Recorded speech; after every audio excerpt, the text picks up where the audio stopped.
Isang mapagpalang araw po sa ating lahat. Ako nga po pala si Alejandro R. Penuela from Batch 4 at nandito po ako para talakayin ang video patungkol sa aking daily devotion with Pastor Russell Ocampo.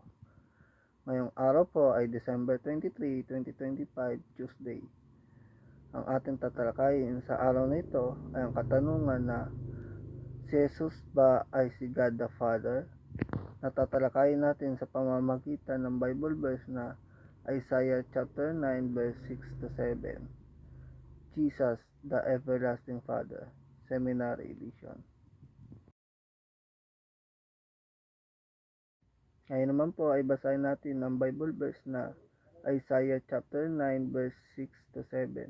Sabi dito, sapagkat sa atin ay ipinanganak ang isang bata, sa atin ay ibinigay ang isang anak na lalaki, at ang pamamahala ay kanyang maatang sa kanyang balikat, at ang kanyang pangalan ay tatawaging kamanghamanghang tagapayo, makapangyarihang Diyos, walang hanggang Ama, prinsipe ng kapayapaan.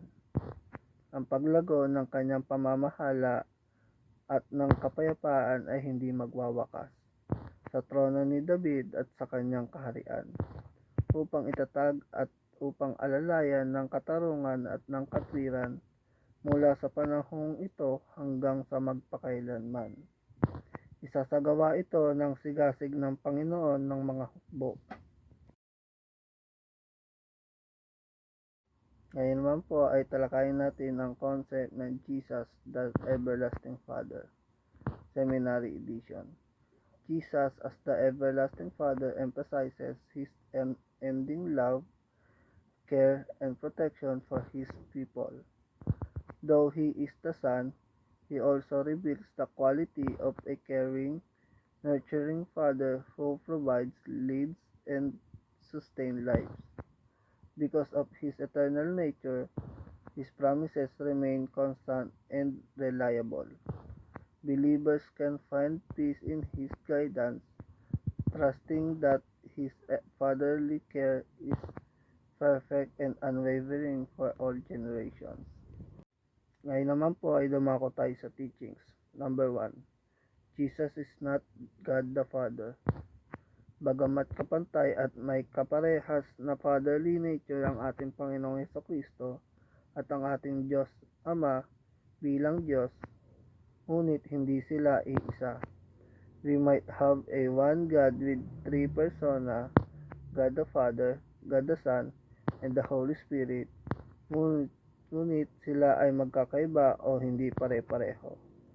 Kaya naman, we can conclude that our Lord and Savior Jesus Christ is not the God the Father, sapagkat maraming Bible verses na nananalangin ang ating Panginoong Jesucristo sa Diyos Ama at hindi sa kanyang sarili, and they have the Father and Son relationship. Pero we can say na may iisa tayong Diyos na may tatlong persona. So we can drop the teaching about modalism kung saan mali ang katuruan patungkol sa ating Panginoong Jesucristo. Number 2. Jesus is the eternal Father King.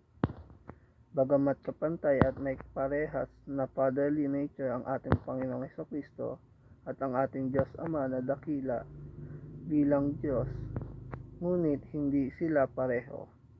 Tinuturing mang eternal Father ang ating Panginoong Jesucristo, pero hindi siya ang ating Panginoong Diyos Ama na dakila. Siya ay tinatawag na Eternal Father sapagkat siya ang Ama ng mga bansa o King of Kings sa lahat ng mga bansa o nations, sapagkat mula pa noong unang panahon, tinuturing na ang mga hari bilang isang ama na namumuno sa kanilang mga bansa. Ito'y walang iniwan yan sa ating tahanan kung saan ang ating mga tatay of biological father ay siyang namumuno sa ating tahanan. Kaya naman, pwede natin sabihin na ang ating Panginoong Jesucristo ay ang ating Eternal Father King, ngunit hindi siya ang ating Diyos Ama na dakila. And lastly, number 3. Jesus cares as a good Father. Bagamat kapantay at may kaparehas na fatherly nature ang ating Panginoong Jesucristo at ang ating Diyos Ama na dakila bilang Diyos, ngunit hindi sila iisa o magkaparehas.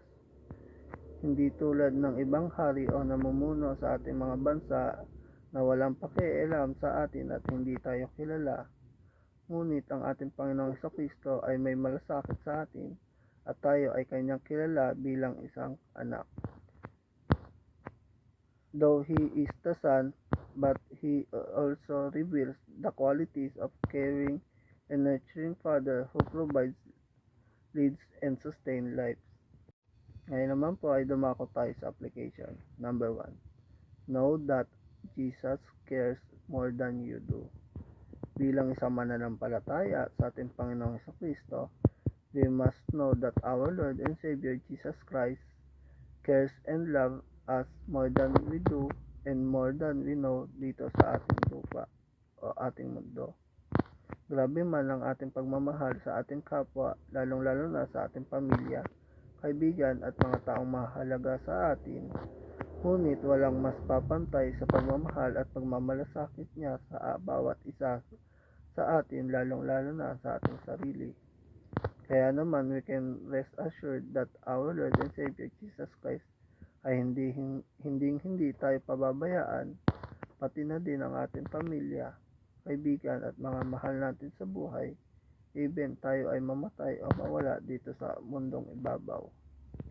Number 2. Knock and let Jesus open or shut doors.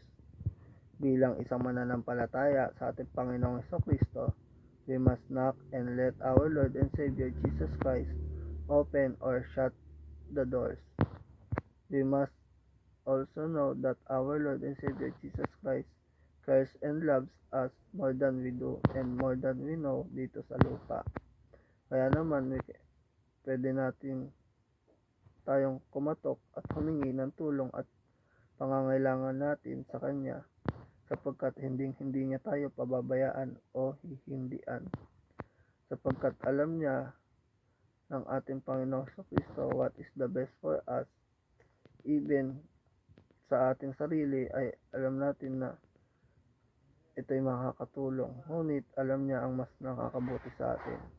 Though He is also the Son, He also reveals the qualities of a caring and nurturing Father who provides, leads, and sustains lives. And lastly, number 3. Keep trusting Jesus' fatherly rule. Bilang isang mananampalataya sa ating Panginoong Jesucristo, we must keep trusting our Lord and Savior Jesus Christ's fatherly rule and nature, sapagkat alam ng ating Panginoong Jesucristo what is the best for us. Bagamat kapantay at may kaparehas na fatherly nature ang ating Panginoong Jesucristo at ang ating Diyos Ama na dakila bilang Diyos, ngunit hindi sila iisa o magkapareho. Kaya naman, pwede tayong kumatok at humingi ng tulong at pangangailangan natin sa ating Panginoong Jesucristo, sapagkat alam natin na hindi niya tayo pababayaan at hindi niya tayo hihindian. At muli, isang mapagpalang araw po sa ating lahat. Ako nga po pala si Alejandro R. Pinuela from Batch 4, at hanggang dito na lang po ang aking video patungkol sa aking daily devotion with Pastor Russell Ocampo. Maraming salamat po sa pakikinig. God bless us. See you next time.